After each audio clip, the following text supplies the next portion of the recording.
शूर्पणखा।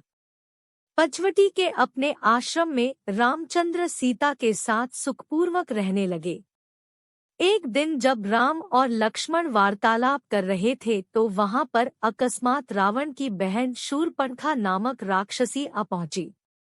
वह राम के तेजस्वी मुखमंडल, कमलनयन तथा नीलांबुज सदृश शरीर की कांति को चकित होकर देख रही थी। राम का मुख सुंदर था किंतु शूर्पणखा का मुख अत्यंत कुरूप था। राम का कटिप्रदेश एवं उदर क्षीण था किंतु शूर्पणखा बेडौल लंबे पेट वाली थी। राम के नेत्र विशाल एवं मनोहर थे किंतु शूर्पणखा की आंखें कुरूप तथा डरावनी थी। राम की वाणी मधुर थी किंतु शूर्पणखा भैरवनाद करने वाली थी। राम का रूप मनोहर था किंतु शूर्पणखा का रूप विभत्स एवं विकराल था। उन्हें देखकर उसके हृदय में वासना का भाव जागृत हो उठा। इच्छानुसार रूप धारण करने वाली वह राक्षसी मनोहर रूप बनाकर राम के पास पहुंची और बोली, तुम कौन हो? राक्षसों के इस देश में तुम कैसे आ गए? तुम्हारा वेश तो तपस्वियों जैसा है, किंतु हाथों में धनुष बाण भी है, साथ में स्त्री भी है। ये बातें परस्पर विरोधी हैं। तुम मुझे अपना परिचय दो। राम ने सरल भाव से कहा, हे देवी, मैं अयोध्या के चक्रवर्ती नरेश महाराजा दशरथ का ज्येष्ठ पुत्र राम हूँ। मेरे साथ मेरा छोटा भाई लक्ष्मण और जनकपुरी के महाराज जनक की राजकुमारी तथा मेरी पत्नी सीता है। पिताजी की आज्ञा से हम 14 वर्ष के लिए वनों में निवास करने के लिए आए हैं। यही हमारा परिचय है। अब तुम अपना परिचय देकर मेरी इस जिज्ञासा को शांत करो, क्योंकि मुझे प्रतीत होता है कि तुम कोई इच्छानुसार रूप धारण करने वाली राक्षसी हो। राम के प्रश्न का उत्तर देते हुए वह राक्षसी बोली, मेरा नाम शूर्पणखा है। मैं लंका के नरेश परम प्रतापी महाराज रावण की बहन हूँ।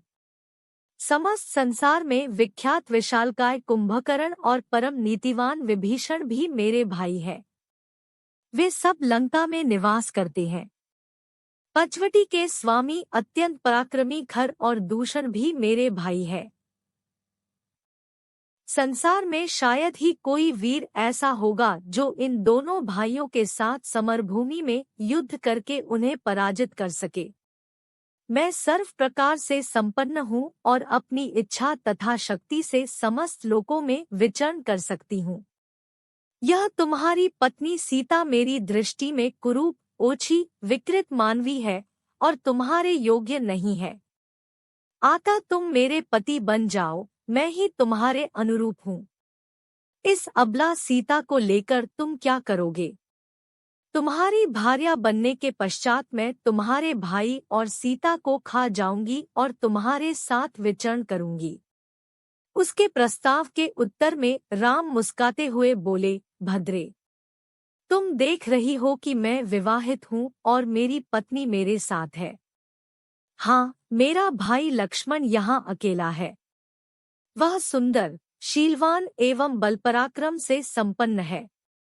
यदि तुम चाहो तो उसे सहमत करके उससे विवाह कर सकती हो। राम का उत्तर सुन शूर्पणखा ने लक्ष्मण के पास जाकर कहा, हे राजकुमार, तुम सुंदर हो और मैं युवा हूँ। तुम्हारे इस सुंदर रूप के योग्य मैं ही हूँ, अतः मैं ही तुम्हारी परम सुंदरी भार्य हो सकती हूँ। मुझे अंगीकार कर लेने पर तुम मेरे साथ इस दंडकारण्य में सुखपूर्वक विचरण कर सकोगे। शूर्पणखा के इस विवाह प्रस्ताव को सुनकर वाक्पटु लक्ष्मण ने कहा, सुंदरी, मैं राम का एक तुच्छ सा दास हूँ। मुझसे विवाह करके तुम केवल दासी कहलाओगी। अच्छा यही है कि तुम राम से ही विवाह करके उनकी छोटी भार्या बन जाओ। तुम्हारा रूप सौंदर्य उन्हीं के योग्य है।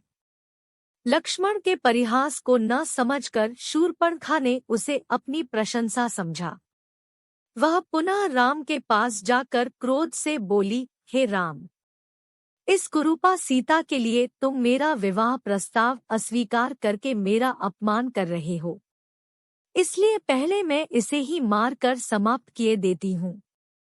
फिर तुम्हारे साथ विवाह करके मैं अपना जीवन आनंद पूर्वक व्यतीत करूंगी। इतना कहकर प्रचंड क्रोध करती हुई शूर्पणखा विद्युत वेग से सीता पर झपटी। राम ने उसके इस आकस्मिक आक्रमण को तत्परतापूर्वक रोका और लक्ष्मण से बोले, हे वीर, इस दुष्टा राक्षसी से अधिक वाद विवाद करना या इसके साथ हास्य विनोद करना उचित नहीं है। इसने तो जानकी की हत्या ही कर डाली होती। तुम्हें इस कुरूपा और कुलटा राक्षसी को उसके किसी अंग से विहीन कर देना चाहिए। राम की आज्ञा पाते ही लक्ष्मण ने तत्काल खड्ग निकाला और दुष्टा शूर्पणखा के नाक कान काट डाले। पीड़ा और घोर अपमान के कारण रोती हुई शूर्पणखा अपने भाइयों खरदूषण के पास पहुंची और घोर चीत्कार करके उनके सामने